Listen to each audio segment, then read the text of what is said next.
치기공학과 2학년 박연수라고 합니다. 오늘은 메타버스에 대하여 발표해 보도록 하겠습니다. 첫째, 메타버스의 정의, 메타버스란 무엇인가? 그리고 두 번째, 메타버스의 4가지 유형에 대해서 말씀드리겠습니다. 세 번째, 메타버스란 무엇이며 어떻게 메타버스가 돌아가는가에 대한 요약을 말씀드리겠습니다. 네 번째, 메타버스 세상에서의 발생하는 문제점에 관하여 말씀드리고자 합니다. 다섯 번째, 메타버스에 대한 나의 의견과 앞으로 대안점이 무엇인가에 대해서 요약해 보도록 하겠습니다. 메타버스라고 하는 말은 가상을 뜻하는 메타와 세계, 우주를 뜻하는 유니버스를 합성하여 만든 가상세계를 메타버스라고 칭합니다. 우리가 알고 있는 메타버스의 4가지 유형은 첫째, 가상현실, 두 번째, 증강현실, 세 번째, 거울세계, 네 번째, 라이프로깅, 이런 4가지의 유형이 있습니다. 첫째, 가상현실에 대해서 말씀드리고자 합니다. 가상현실이란 현실과 다른 공간에서 살아가는 디지털 세계의 기술을 요합니다. 가령 온라인 게임에 들어가서 내가 타인과 공유해가면서 게임을 하는 그런 등등의 세계를 가상현실이라고 칭합니다. 두 번째, 증강현실이란 무엇인가? 현실과 가상의 물체를 덧씌워서 보여주는 기술로서 요즘 일전에 유행되었던 포켓몬고 같은 그런 현실 속에서 가상의 물체를 씌워서 포켓몬을 잡는 그런 게임을 증강현실이라고 합니다. 세 번째, 거울세계의 유형을 보면 실제 세계를 디지털 세계에 복사해서 구현하는 기술을 얘기하는데, 가령 화상회의나 배달앱 같은 그런 종류의 기술을 거울세계라고 합니다.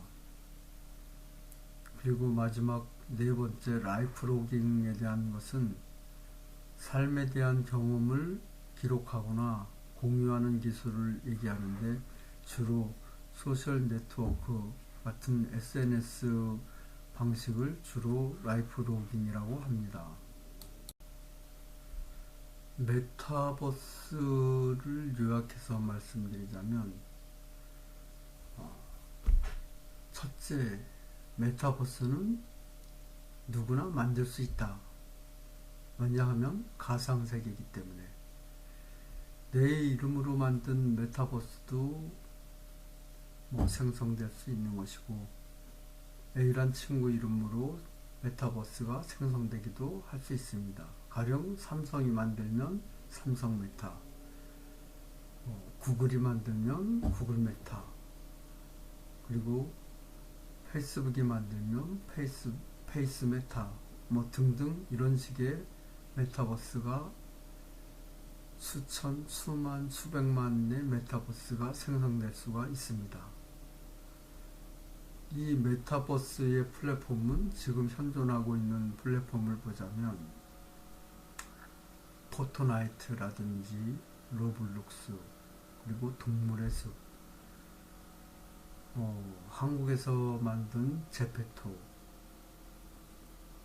또 리니지 게임이라든지 세컨 라이프 등등 이런 플랫폼이 지금 작은 메타버스의 플랫폼으로 지금 형성돼서 저희가 생활하는데 밀접하게 그걸 접하고 있습니다. 또한 대형 기업들이 앞으로의 세상을, 메타버스의 세상을 선점하기 위해, 진출하기 위해서 노력을 하는데, 페이스북의 저커버거 같은 CEO는 아예 페이스북 자체의 이름을 메타로 변경하기도 했고, 또 구글도 메타에 뛰어들려고 하고, 삼성마저도 메타에 지금 본격적으로 뛰어들기 위한 준비를 하고 있는 것으로 알고 있습니다. 여기서 우리가 강구해야 될 점은 무엇이냐 하면, 메타버스는 누구나 만들 수 있는데 메타버스 속에 아바타를 형성을 한다면 그 아바타가 그 메타 세상에서만 존재하는 아바타로서 다른 세상의 아바타로 다른 메타버스로 갈아탈 수 있을지 아니면 공유할지가 관건인데, 그럼 내 아바타가 가령 페이스북에도 들어가 있고 구글에도 들어가 있고 같이 공유를 할 수 있는가, 아니면 페이스북에서만 내 아바타가 작동을 하고 구글에서는 또 새롭게 로그인을 해서 들어가서 내 아바타가 활동을 하는 건지, 또 그렇게 지금 되고 있는 상황을 내 아바타 하나가 페이스북이나 삼성이나 구글이나 어느 플랫폼 속에나 그 아바타가 들어가서 공유할 수 있는 그런 기술이 지금 나와야 하는데, 현재로서는 아바타 공유를 세컨라이프에서 한번 공유를 해서 성공했다고 합니다.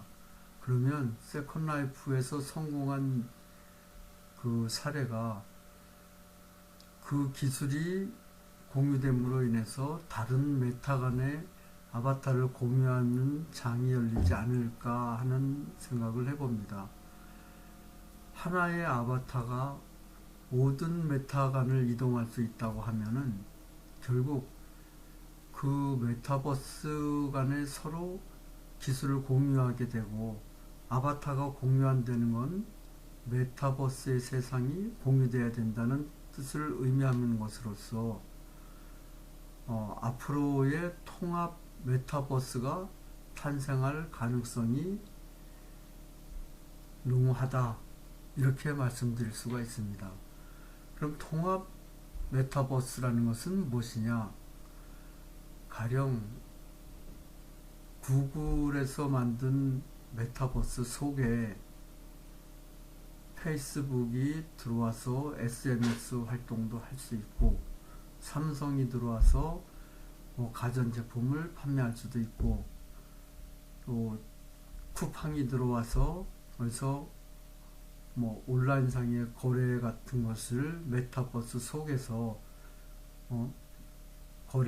온라인 거래를 이통할 수 있고 등등, 하나의 멀티 메타버스 세상에서 내 아바타가 서로의 간의 아바타 간의 공유를 통하여 살아가는 세상을 멀티 유니버스라고 생각을 합니다. 저는 이 영상을 만들면서 메타버스에 대하여 여러 가지 공부를 했습니다. 많은 영상을 청취했고 또 시청하면서 또 여러 친구들과 주변 있는 사람들과 메타버스가 무엇인가, 메타버스 속에서 나는 어떤 역할을 할 것이며 나는 메타버스 세상에서 어떻게 삶을 살아야 될지 등등 많은 친구들과 의견을 공유했습니다. 그래서 나온 결론에 대해서 내가 느낀 메타버스의 세상에 대한 말씀을 말씀드려 보도록 하겠습니다. 우리는 보통 메타버스에서 땅을 사고 팔 수 있다. 땅에 투자를 할 수 있다. 또 건물을 지을 수가 있다. 메타버스 안에서 옷을 만들어 팔 수 있다. 어떤 제품을 내가 만들어서 팔 수도 있고 거기에 대해서 내가 부를 창출할 수 있다. 등등 이런 얘기들을 우리는 많이 접하고 있는데요. 실제적으로 메타버스라는 가상의 세계를 이해하지 못하는 범위에서 우리들이 그 속에서 땅을 매입한다든지 어떤 경제활동을 한다는 자체를 이해하기는 상당히 어려울 겁니다. 그러면 일단 메타버스가 무엇인가에 대해서 확실히 알고 넘어가는 것이 중요합니다. 제가 요약한 메타버스에 대해서 말씀드리고자 하면 가령 메타버스의 가장 유력한 후보자 중에 하나는 거의 포털 사이트 회사가 아닐까 하는 생각을 합니다. 예를 들어서 구글에서 메타버스를 만들었다고 가정했을 경우에 구글 세상의 메타버스 세상에 보면 아무나 들어와서 구글에서 활동을 하게끔 유도를 하면서 구글도 부를 창출해야 하기 때문에 어떤 식으로 부를 창출할 것인가 이거에 대해서 연구를 해봤습니다. 그러면 구글은 과연 일반 국민들이나 아니면 기업을 유치할 때 어떤 식으로 부를 창출할 것인가. 결국 구글은 메타버스 안에 세상에서 도시를 형성을 합니다. 가령 도시를 형성을 하게 되면 거기다 길을 만들고 산을 만들고 그리고 강을 만들고 등등 새로운 도시를 형성을 하게 되는데 그 도시를 형성할 때 일단 1차적인 아웃라인은 구글에서 만들고 거기에 따른 도로를 기본적으로 형성한 신도시를 생성을 할 것입니다. 그럼 신도시를 생성을 하게 되면 거기에 일반 국민들이 거주할 수 있는 생활 거주의 공간도 만들 것이고 상업부지도 만들 것이고 공장 단지도 만들 것이고 지금 현 세계와 같은 세상을 만들게 되겠지요. 그러면 거기에 따라서 그 로드 옆으로 상가지역을 만일에 형성했다고 치면 그 상가지역을 거기에 입주하는 삼성이라든지 기타 쿠팡이라든지 아니면 개인적인 나 같은 개인이 그 땅을 구글에서 매입해서 거기에 건물을 올리고 장사를 하는 그런 방향으로 운영을 하리라 생각을 합니다. 그럼 구글에서 부를 창출하기 위해서 어떤 땅을 매매를 했는데 매매를 하려면 거기에 따른 재화가 필요합니다. 통화 수단으로 어떤 통화 수단을 적용할 것인가. 기존에 이제 일반 현실 세계에서 갖고 있는 달러라든지 아니면 일본 엔화라든지 기타 유로화라든지 등등 이런 재화를 가지고 통용을 할 것인가 아니면 메타버스 안에서 새로운 통화 수단을 만들어서 거래를 할 것인가가 중요한 문제가 되는데 저희가 검토하고 공부한 바로는 메타버스 안에서 새로운 통화 수단을 만드는 것으로 알고 있습니다. 그러면 그 통화를 누가 만드냐? 각 메타버스에서 발생하는 통화는 그 해당 메타버스 안에서밖에 통화가 가능할지 다른 메타버스에서는 통화가 가능하지 않습니다. 현재로서는. 예를 들자면 리니지에서 발생하는 리니지 화폐를 가지고 제페토에서 사용할 수 없다든지, 제페토에서 발생하고 창출한 그 화폐를 가지고 제페토에서는 옷을 사고 아바타를 꾸미는데 사용을 하는데, 그 제페토의 화폐를 가지고 페이스북에 가서는 페이스북 메타버스에는 사용할 수 없다든지 하는 일종의 메타버스 내에서 사용할 수 있는 통화를 메타버스 자체에서 생성을 하는 것으로 알고 있습니다. 그렇다면 각 메타버스 사이에서 통용할 수 있는 그 통화 수단을 만들고자 한다면 전 세계의 메타버스를 만드는 회사들이 모여서 어떤 협약을 맺어야 되겠지요. 그 협약을 맺는 기본이 바로 통화를 어떻게 만들 것이며, 아무나 통화를 만들 수 없는 그런 그 NFT 방식의 통화를 탄생시키지 않을까, 이런 생각을 하게 됩니다. 여기서 NFT라고 한다면 NFT가 무엇인가 하면 블록체인 기술을 이용하여 누구나 만들기 대체 불가능한 통화를 만드는 방식을 NFT라고 하는데, 가령 저희가 많이 접한 걸로 보면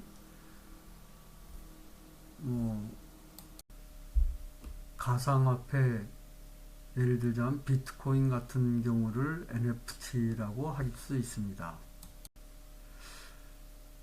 다시 이야기 속으로 들어가자면, 메타버스에서 땅을 삼성에 매매를 했다고 하면 그 NFT 방식의 재화를 통하여 삼성에게 땅을 매매를 하겠지요.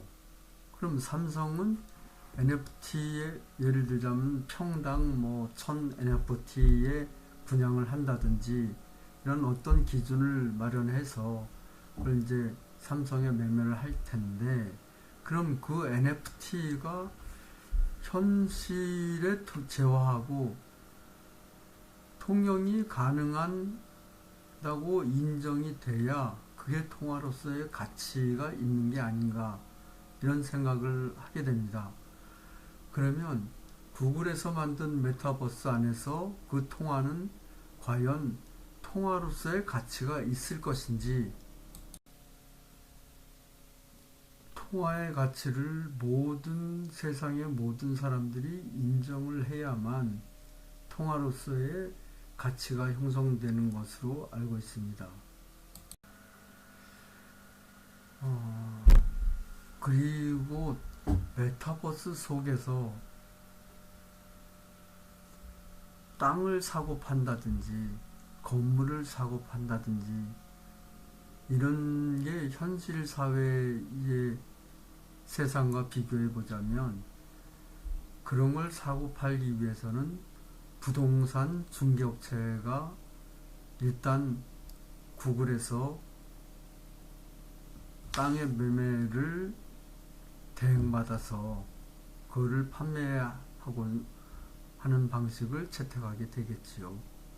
그러면 그 삼성이 가령 어떤 일부분의 땅을 매입을 했다고 치면 거기에 건물을 지을 것이고, 건물 속에 또 많은 유저들을 유치하여 거기서 삼성의 백화점이라든지 삼성 나름대로의 작은 또 메타버스의 세상을 열어서 그 속에 들어가는 또 개개인들이 또 작은 메타들이 그 속에 들어가서 메타 활동을 할 수 있도록 하는 것이 지금 메타버스의 그 계략적인 형태라고 생각을 합니다.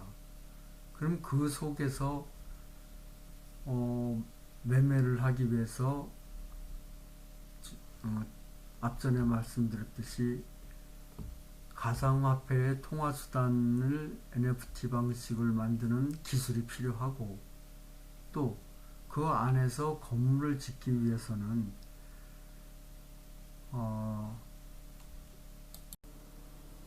월드 빌더라는 등 이런 프로그램으로 건물을 질 수 있기도 하고, 또 거기서 옷을 만들어서 팔기 위해서는 옷을 만드는 프로그램, 예를 들어서 마야라든지 3ds 맥스라든지 이런 프로그램으로 그 옷을 생성하고 판매를 해야 하는데, 그 기술을 갖고 있는 회사에 의뢰를 하든지 아니면 내가 그 기술을 배워서 그 프로그램을 운영할 수 있다면 내 사업체로서 그 사업을 영위할 수 있지 않을까 생각을 합니다. 일단 우리들이 메타버스 세상에 살아가려면 게스트로 살아가는 게 아니고 내가 메타버스의 주역이 돼서 살아가기 위해서는 메타버스 세상 안에서의 내가 재화를 벌 수 있는 방법을 연구를 해야 됩니다. 그 방법을 중에 하나가 직업을 갖는 것이죠. 그 안에서 건축업을 하든지 부동산 중개업을 하든지 아니면 판매를 하든지 등등, 그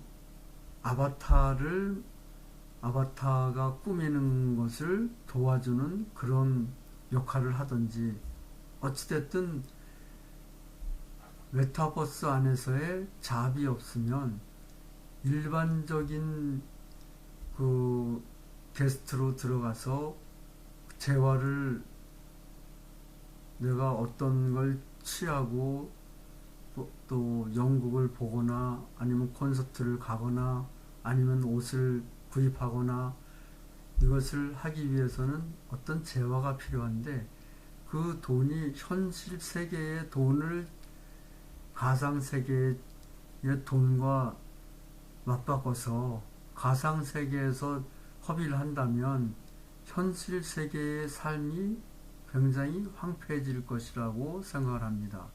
이게 지금 메타버스의 문제점 중에 하나로 대두되고 있는데, 다음 파트에서는 그 문제점에 대해서 한번 말씀드려 보도록 하겠습니다. 메타버스의 문제점은, 첫째, 메타버스 안에서 발생하는 불법 행위와 사법권에 대한 문제인데, 가령 그 안에서 아바타를 이용한 도박이라든지 사기, 또 마약, 매춘 등등 이런 거래가 현실과 메타버스가 연결된 그런 방식을 통하여 현실 속에서 그런 범죄가 발생하면 통제할 수 있는 방법이 현재 나와 있지 않다는 게 가장 큰 문제점이라고 생각합니다. 그리고 두 번째는 앞서 말씀드렸듯이 가상화폐를 어떻게 인정할 것인가, 가상화폐를 정당한 노동의 대가로 인정할 것인가, 또는 가상화폐를 거래수단으로 확실하게 인정을 할 것인가. 지금 가상화폐 비트코인이 현재 그 현실 세계에서 화폐로 인정을 받는 게 아직 100% 인정은 되진 않았습니다만 일부 인정이 되기까지도 꽤 많은 시간이 소요된 것으로 알고 있습니다. 그러니까 가상 공간 속에서 화폐는 누가 관리를 할 것이며 그걸 정부가 할 것인지 가상 메타버스 안에 가상 세계의 어떤 뭐 중앙정부라든지 중앙은행을 가상 중앙은행을 만들어서 그곳에서 관리를 할 건지도 결정을 해야 되고 그런 문제가 또 크게 지금 부각이 되고 있습니다. 가장 큰 문제점은 현실에서 발생하는 재화를 가상화폐로 바꿔서 가상세계에 들어갔을 때 자기의 현실적인 생각은 침대에 누워서 가상세계에서의 모든 아바타 활동을 통하여 세상을 살아간다는 자체가 자신에 대한 정체성이 과연 현실적인 내가 살아있는 인간인지 뭐 살아있는 뭐 죽은 인형에 불과한 건지 기타 등등 이런 정체성의 문제가 발생하고 또 너무 메타버스 속의 가상세계에 몰입하다 보면 정신적인 황폐화 현상이 발생하지 않을까. 현실 사회에서 돈을 벌지도 못하고 가상세계에 몰입한다면 현실 생활도 꽤 황폐해질 것이라고 생각을 합니다. 결론은 메타버스 세상에서 살아가려면 우리는 잡을 가져야 합니다. 그 속에서 세상에서 재화를 벌어서 그 속에서 생활을 하고 해야지 맞는 것이지 현실 세상에서 재화를 가상세계로 가져간다고 하는 그런 어리석은 우를 범해서는 안 될 것 같습니다. 그럼 가상세계인 메타버스에서 재화를 벌려면 앞전에도 말씀드렸듯이 많은 프로그램들이 있는데 뭐 부동산 중개를 하는 프로그램이라든지 건물을 짓는 프로그램이라든지 아니면 뭐 옷을 만드는 프로그램인지 아니면 자동차를 만드는 프로그램이라든지 이런 기타 등등 내가 직업으로 할 수 있는 그런 프로그램에 대해서 깊이 연구하고 공부를 해야만 메타버스 속에서 내가 살아갈 수 있다고 생각합니다. 어차피 메타버스 세상도 현실 세상과 같은 세상이기 때문에 그 속을 살아가려고 하면 재화가 필요할 것이고 메타버스를 운영하는 회사도 그런 것을 통하여 메타버스에 대한 재화를 현실 세상의 재화로 맞바꿈으로 인해서 현실 세계에서 메가 회사로 거듭날 수 있지 않을까 이런 생각을 하게 됩니다. 우리는 메타버스에 살기 위해서는 정말 많은 공부를 해야 합니다. 과연 지금 우리가 생각하고 있는 메타버스가 정말 이상적인 세상인지 앞으로 황폐해가는 지름길이 될지 그건 아직 알 수는 없습니다만 메타버스에 대해서 좀 더 깊이 공부하고 연구할 필요성이 있다고 생각합니다. 지금까지 많은 시간을 시청해 주셔서 감사합니다. 박연수입니다. 이상으로 발표를 마치겠습니다. 감사합니다.